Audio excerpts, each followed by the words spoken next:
जय माँ इंद्राक्षी जय अम्बे। इंद्राक्षी धाम में सभी साधकों का हम हार्दिक स्वागत करते हैं।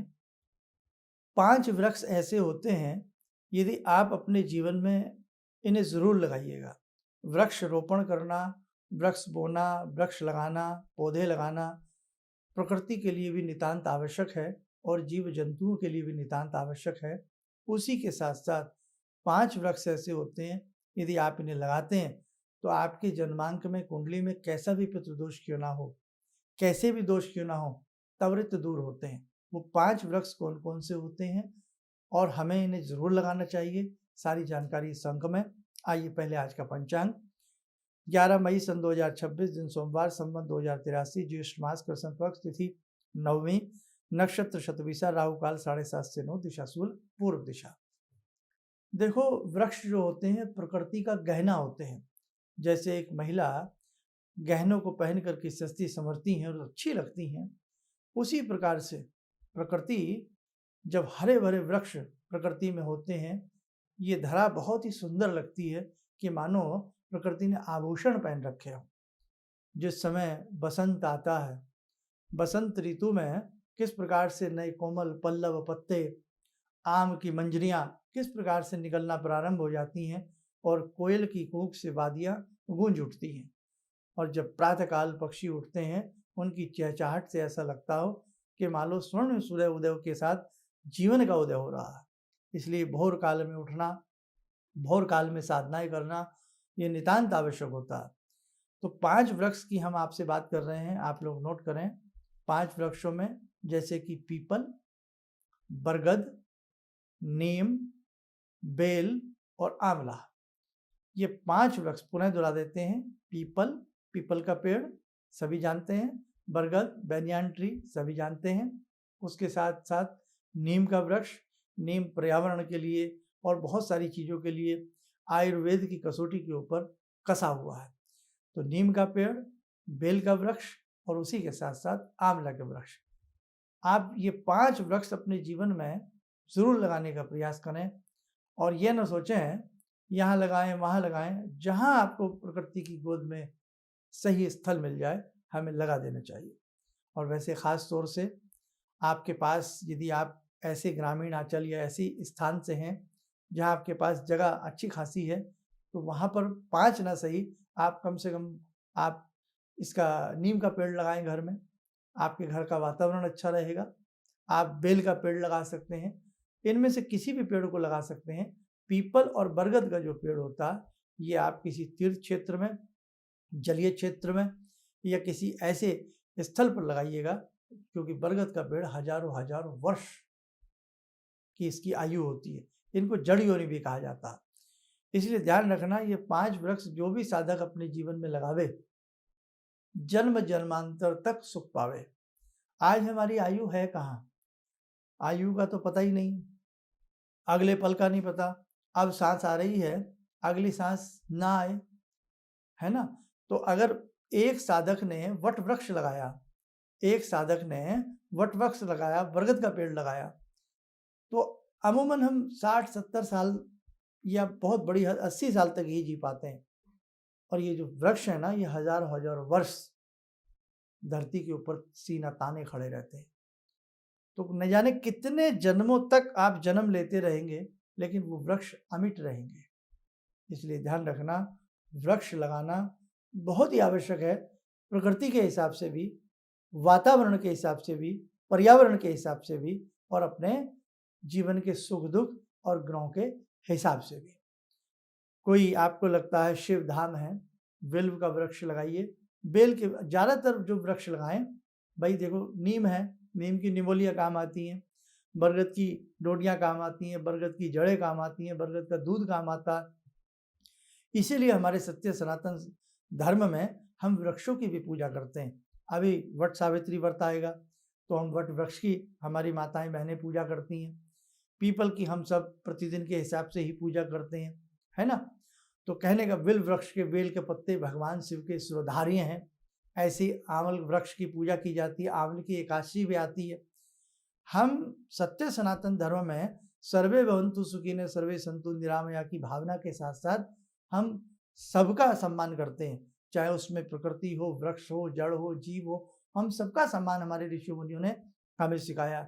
इसलिए ध्यान रखना, इन 5 वृक्षों को जीवन में चाहे आप हर वर्ष कहीं न कहीं लगाइएगा ज़रूर। फिर देखिएगा आपको बहुत अच्छा महसूस होगा।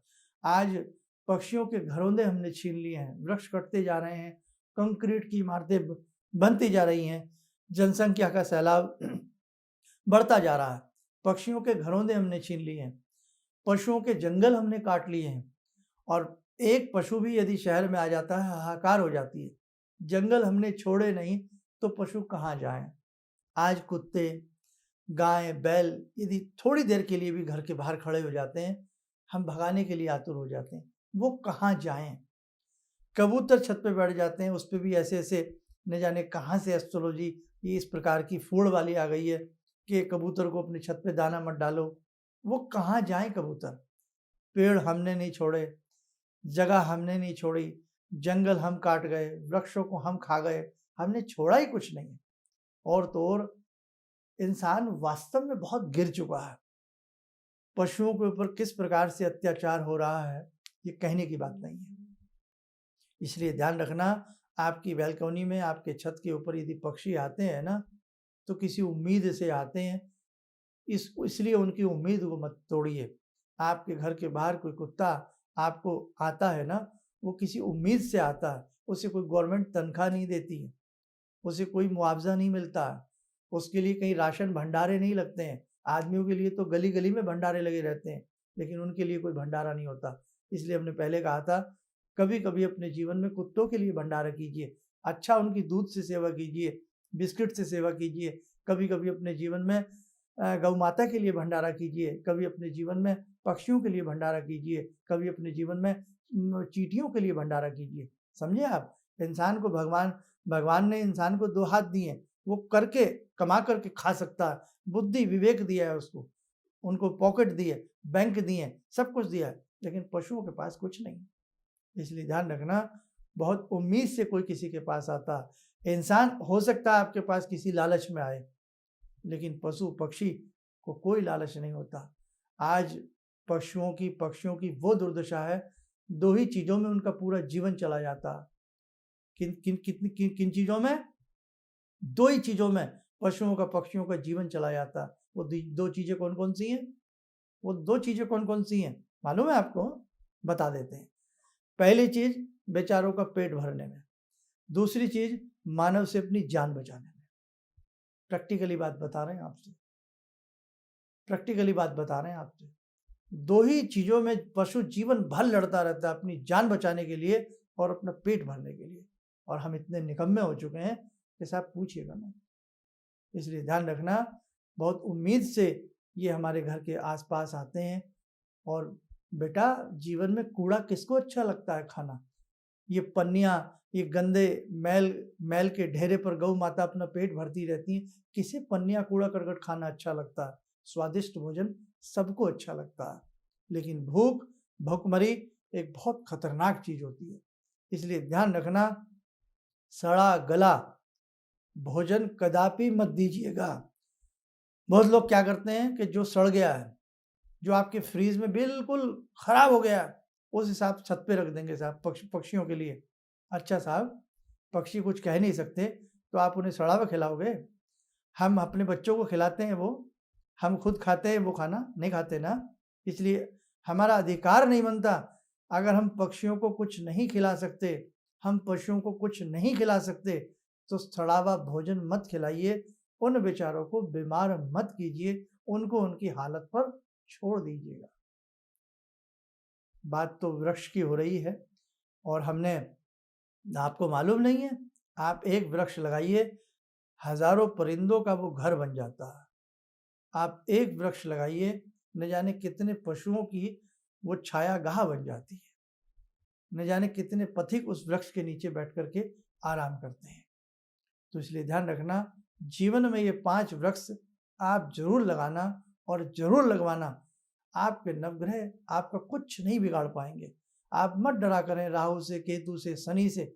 आप बस अच्छे कर्म कीजिएगा, अच्छे कर्म करोगे तो नवग्रह आपके साथ खड़े हैं, आपके भगवान आपके साथ खड़े हैं, आपके देवता आपके साथ खड़े हैं, आपकी कुल देवी आपके साथ खड़ी है। आपसे बहुत पूजा पाठ नहीं होती, आप मत करिएगा, लेकिन कर्म अच्छे करिएगा, विचार अच्छे रखिएगा, सोच अच्छी रखिएगा, आपका बेड़ा पार हो जाएगा। आइए समय हो चला आज की ध्यान साधना का। जुड़ते हैं सदाशिव शंभू से। ॐ आत्मा त्वं गिरिजामति सहचरा प्राणा शरीरं गृहं पूजा ते विषयोपभोगरचना निद्रा समाधिस्थिते सञ्चारपदयो प्रदक्षिणविधेः श्रोत्राणि सर्वागिरो यद्यात् कर्म करोमि तद्दखिलं शम्भोस्तवाराधनम् चन्द्रोद्भासितशेखरे स्मर हरे गंगाधरे शङ्करे सर्पे भूषितकण्ठकर्णविवरे नेत्रोत्तवे स्वानरे दन्ते त्वकृतसुन्दरां वरदरे त्रैलोक्यसारे हरे मोक्षार्तिं कुरु चित्तवृत्त्यमचलं मन्येस्तु किं कर्म वे वन्दे देव उमापतिं सुरगुरुं वन्दे जगत्कारणं वन्दे पन्नगभूषणं मृगधरं वन्दे पशूनां पतिं वन्दे सूर्यशशाङ्कवह्निनयनां वन्दे मुकुन्दप्रियं वन्दे भक्तजनश्रयं च वरदां वन्दे शिवं शङ्करम् ॐ कर्पूरगौरं करुणावतारं संसारसारं भुजगेन्द्रहारं सदा वसन्तं हृदयारविन्दे भवं भवानी सहितं नमामि भवं भवानी सहितं नमामि। कवच बना लें, ध्यान करें, सदाशिव शंभू का शुभ आशीष हम सबके ऊपर बरस रहा है।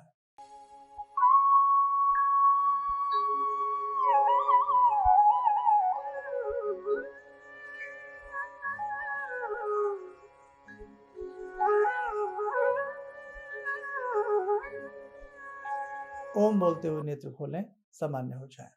और एक संदेश, 15 जून की सोमवती अमावस्या है और ये इस अमावस्या में भगवती जगत जननी गायत्री के 1008 नामों से इंद्राक्षी धाम की तरफ से विशेष पूजन किया जा रहा है। आपके कष्टों के निवारण के लिए, संकटों के निवारण के लिए, आपकी कामनाओं को पूर्ण करने के लिए। तो जो भी साधक इस विशेष पूजन में भाग लेना चाहता हो वो ज़रूर आ सकता है। 15 जून का समय नोट कर लीजिएगा और प्रयास ये करें अधिक से अधिक अपने मित्रों में इस बात की चर्चा करें, अपने परिजनों में इस बात की चर्चा करें, ताकि अधिक से अधिक साधक इस साधना में आकर के भाग लेकर के पुण्य की भागी बने और अपना कल्याण करें। उसके लिए नाम नंबर हमारे संस्थान में आप लोग नोट करा दीजिएगा। आप सब लोग स्वस्थ रहें, सुखी रहें। इन्हीं शुभकामनाओं के साथ हम अपनी वाणी को विराम देते हैं। जय जय अम्बे। किसी भी समस्या के समाधान के लिए मिले प्रसिद्ध हस्तरेखा एवं वास्तु विशेषज्ञ प्रोफेसर धर्मेंद्र शर्मा जी से। नोट, शिविर में भाग लेने हेतु एवं व्यक्तिगत रूप से मिलने के लिए कॉल करने का समय सुबह 10 बजे से शाम 6 बजे तक। हमारे विभिन्न ज्ञानवर्धक कार्यक्रम देखने के लिए आप हमें अभी सब्सक्राइब करें, बेल आइकन को प्रेस करें ताकि आप देख सकें हमारा कार्यक्रम सबसे पहले। और अधिक जानकारी के लिए फेसबुक पेज को लाइक करना न भूलें।